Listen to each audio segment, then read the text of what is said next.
Welcome to Tip Tuesday with Joan and Priya.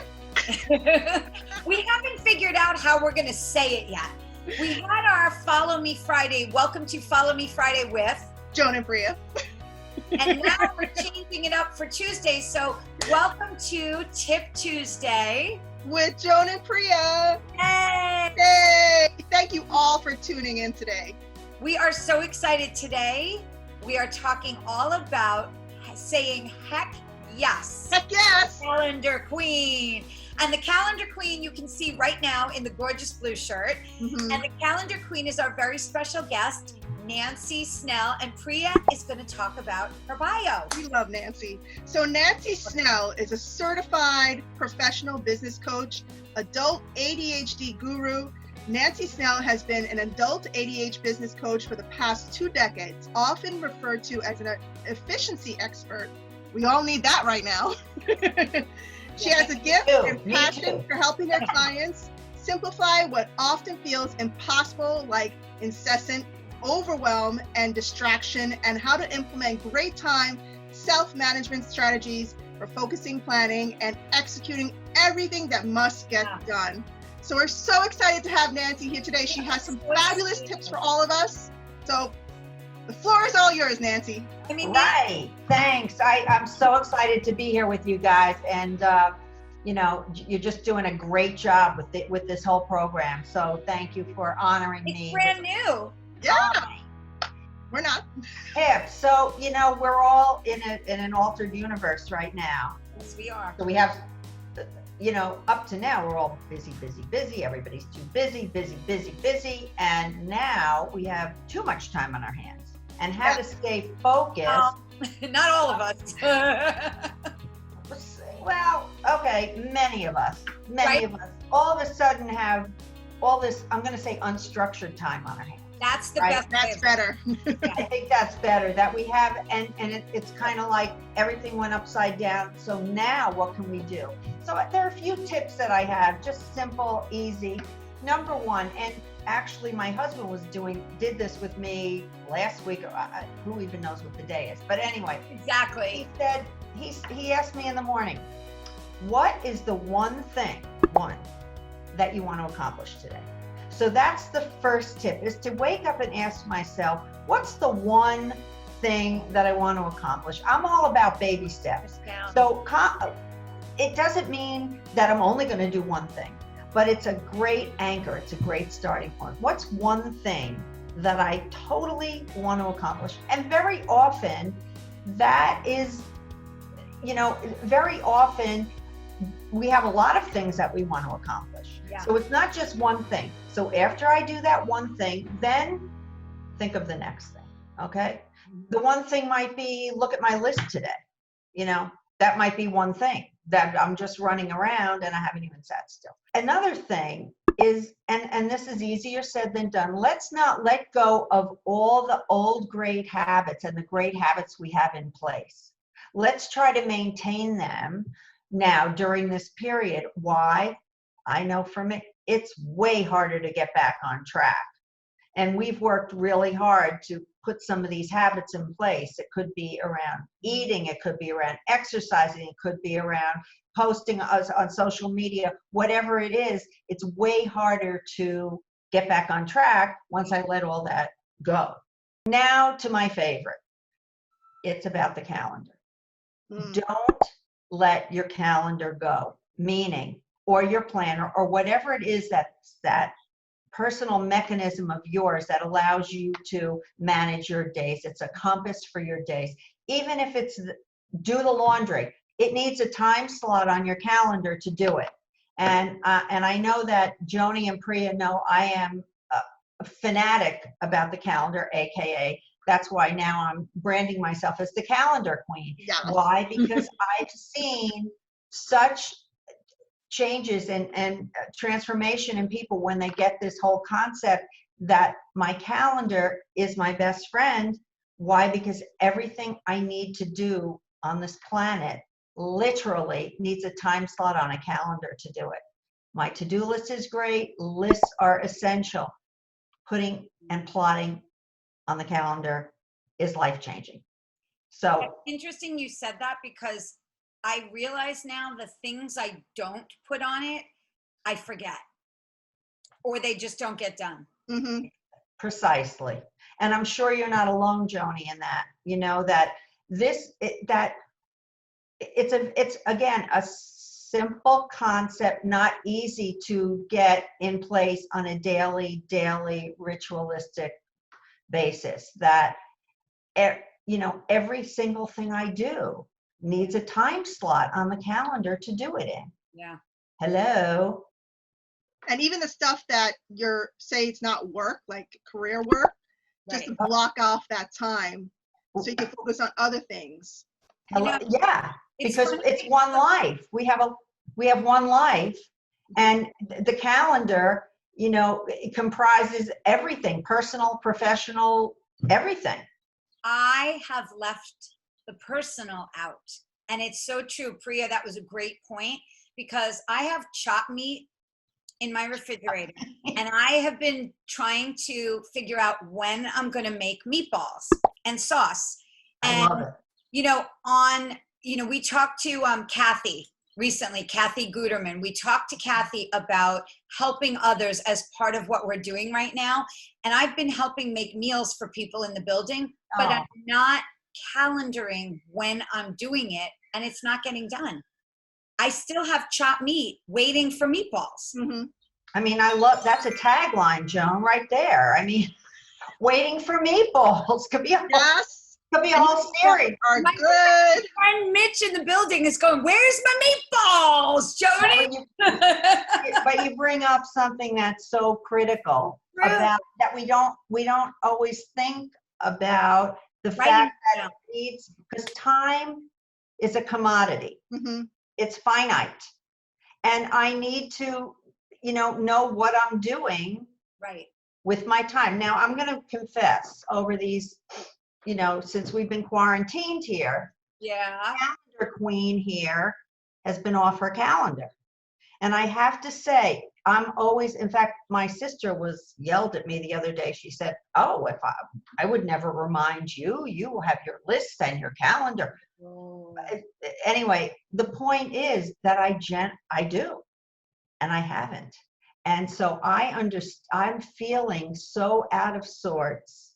There have been days when I have to admit I did not even look at my calendar, which is my guidepost of living, meaning that I'm sloppy.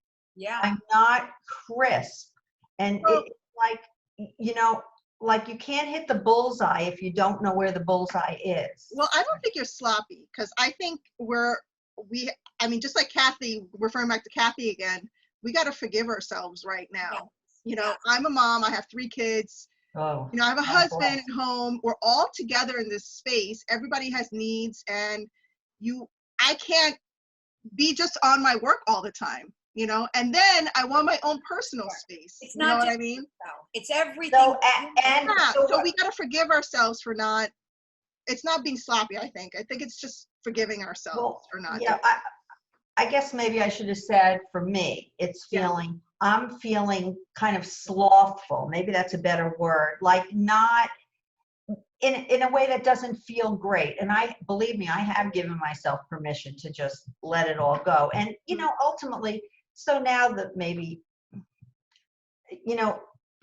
it's just bringing up maybe eating too much, and it's going to be a challenge to get back in the self-care game. Yeah. And I've let that. So I'm just using it as an example. So and it's bringing me. I always have more than one thought in my head going. So it's bringing me to this thing of that I think we're all going through. Well-meaning Zoom invitations and all of these incredible things coming through, and this one providing free this and support, and we all need it. The point is, that brought me back to my calendar, because I can't do all of those things unless I prioritize and calendar them, which I've been doing, and it's just making me feel calm and accomplished. You're so right about that. So true. You're so right. I got a Zoom invitation late last night, and I thought to myself, okay, I really have to put this in here because I'm totally going to forget because I'm in a fog. Exactly. You know? That's what I'm saying. Yeah. So, We and say yes to everything. And especially now, I'm feeling this with the people that some people are still doing as much as they were. Some don't have as much to do. Maybe they lost a job or they lost a client or something. And it's these connections more and more. And there may not be room in the calendar for all of it. We don't have to say yes to everything. And like, to your point, like, everything that's personal also should be put in there. If it's a cocktail party with a friend, if it's a family getting on, FaceTime or something, we have to put everything. Otherwise, we won't have any time to breathe during the day. Mm-hmm. Precisely. And so it's such a comfort. Yeah. I always feel like I like have all these C words around the calendar. It's about comfort. It's about calm. It's about confident. It's about competent. And when it's about compass. When I look at my calendar, I open it up and I'm a paper planner girl. I will admit I'm old fashioned. Of course, I'm, do a little combination, but mostly it's, when I write things and I move things, and I'm looking at it all the time because it informs decisions. Yeah. Joni, like what you were saying, it's about when to say no, because I have to look at white space. I have to factor in what it takes to do X, Y, or Z. And I can't, we can't do everything. Nobody can. Yeah. We have one life, we have one calendar. It's funny because I made the turkey meatballs a week ago while I was doing a happy hour Zoom with my friends in theater group. So it's like you could do two things at once, especially right now because we're home, but you have to put it in the calendar. I totally get this. Well, actually, you can't stay focused if you don't put stuff in there. Right. Actually, we don't have to put things in. And therefore, if we don't, we can live a certain way. Yeah. So I think it's a personal choice, right? So, I've seen, because I've worked with many clients over the years, and they listen and listen. I have a funny story, but as and if they get a planner and they start putting it in, they're like, whoa, my life is so different. Yeah. Why? Because we all know when we're not taking care of business. It doesn't go anywhere. They're little boogeymen talking to us. So think about the concept of actually knowing and taking that pressure off of yourself. It's a beautiful thing. Yeah. Or having the pressure to get that thing done because it's on the calendar. Or maybe saying, get it off the calendar. I don't need to do this. Exactly. And, and there's a whole thing, Priya, you bring up, because we don't want to shame ourselves or, it's not about, there are going to be many things on that calendar that it's a commitment, right? It moves off the to-do list onto the calendar. Now it's a commitment because I prioritize it. And then there are going to be things that are on there that I can't do. So what do? Yep. I move them. I don't just erase them and let them go back into the black hole. Yep. I move them because once they're on there, they're commitments. I've prioritized that, pretty soon I'm going to do that thing, if that makes sense. It's funny because I have not prioritized putting things like the meatballs and exercise and things like that need to be on the calendar for me to really get through all of this, if physically and mentally. But I also was just talking this morning to my neighbor and friend in the building who has a whole list of her schedule for the day. And the other night she was frantic because she forgot to do these reports for her boss. So she ended up doing them, but she ended up staying up late, then going to sleep and waking up at like 4 a.m, frantic to do them. And I said to her, but you have the schedule. And she goes, yep. And I didn't follow it. She also has kids, right? She has. Different person.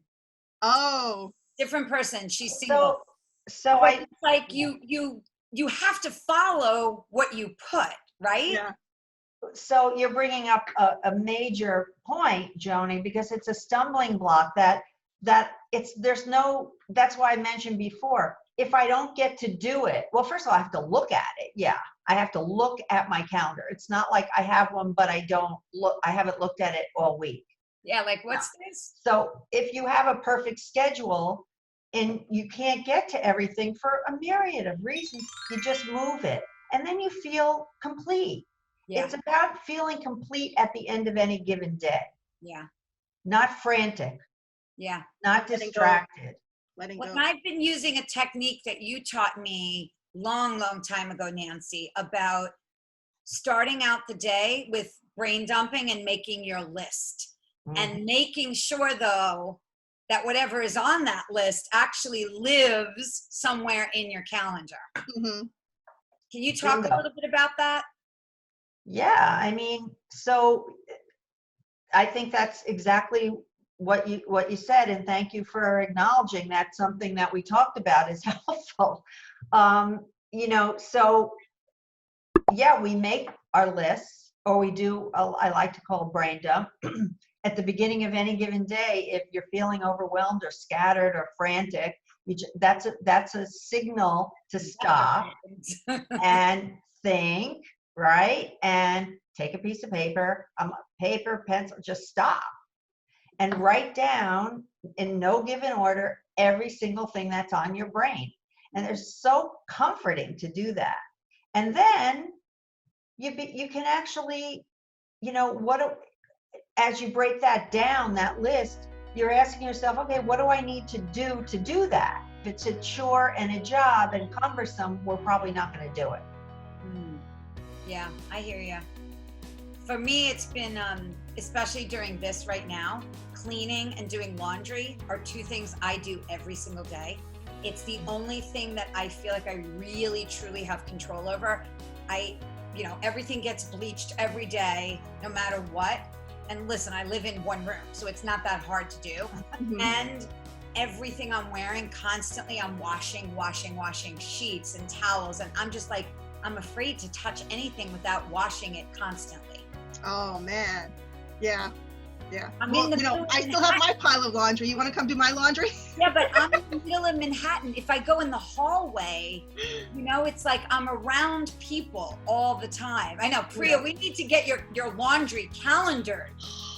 Break it down. Whites at 1 o'clock. Just do the white. Darks at 2 o'clock. And it accumulates quickly because I have the kids. And well, yeah. So back to where we started, at the beginning, to give yourself a break. That this is a very abnormal, having 3 kids home and attempting to school them and teach them. Some of us can do our businesses full on. Like Joni, if you've had an online business, a lot of it can be really busy right now. And for many people who are working from home, who now have kids home and spouses home, it's a whole other ball game right now. Thank you, Nancy, Thank you so much, Nancy. So Nancy, I know you're going to offer something. It's the end of the show to our viewers, and how can they get in touch with you? Okay, so the best way to get in touch with me is via email, which is nancy@nancysnell.com. Are you going to put that up there, or it's somewhere? Yes, they have. Excuse me, and just and say comments. in the comment, and just say I heard you on Joni and Priya, and what I'd love to give away, because I love to do this, are 3 15-minute laser focused coaching sessions, and you will come away with something that you didn't have before you got on a call with me. So I'd like to offer that, and they're fun and they're productive and they always are good. They're always great. Love it. Well, thank you so much for joining us today. Okay, I'm going to check back on you two. Yes. Uh-oh. 15 minutes. You make commitments. I'm offline. I'm checking in. Don't think I'm not. Good. All right. Thank you so much for being with us. Thank you, Nancy. Thank you. It was wonderful. We follow up with you as well and have you back on to see how everyone else is doing. Anytime. All right. Have a great day. Thank Thanks you, everybody, for joining us. Like, share, and follow.